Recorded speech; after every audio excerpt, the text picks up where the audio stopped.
Újra itt vagyunk. Hoztunk nektek Zamárdi üdülőterületi részén egy vízparti utcás ingatlant.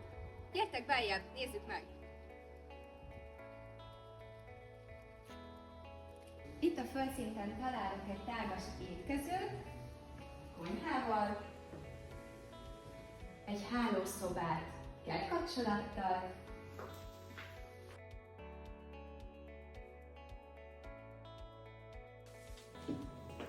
egy mosókonyhát, ami a lépcső alá lett beépítve, illetve egy fürdőszoba helyiséget.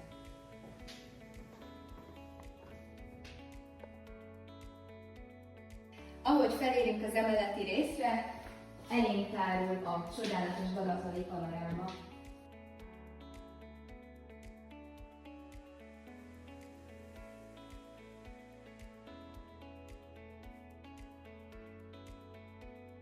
Ide akár egy közösségi tér is kialakítható, itt pedig a 2 hálószoba helyezkedik el.